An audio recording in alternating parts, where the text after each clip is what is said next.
Now, let's speak to a guest now in Singapore. Francesco Mancini from the International Peace Institute can join us from there. Welcome to the program, Francesco. Now, of course, we know that this tragedy has made a war that was happening very far away, much closer to Asia now. What impact will this likely to have on Russian and Ukrainian relations?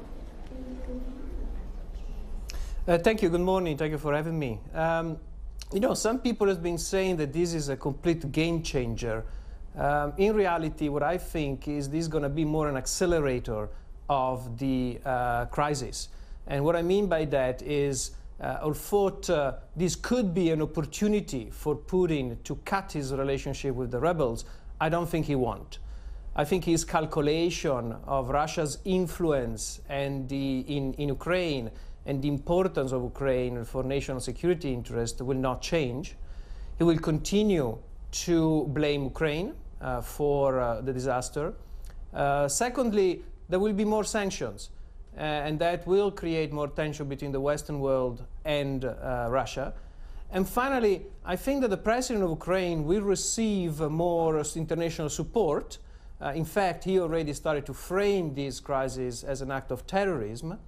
I think the first reaction hints to further escalation of the crisis.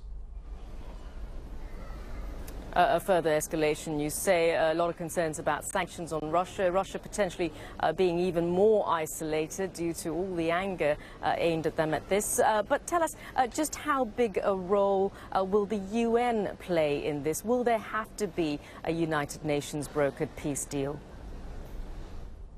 Listen, I think the United Nations Security Council will for sure try to have a strong resolution. In fact, Australia has already circulated a draft, probably today will be discussed. The reality is that Russia is one of the 5 countries with a veto power in the Security Council. So nothing very strong will come out. Or thought for sure there's going to be a resolution calling for an international investigation. There is a second role, I think, that is very important, and that is that of the UN Secretary General Ban Ki-moon. He could play what I would say a sort of moral bully pulpit and try to push himself for an investigation. Offer the UN bodies for an investigation and eventually also for a compensation for the victims. All right, Francesco Mancini there from the International Peace Institute joining us from Singapore. Thank you so much for that.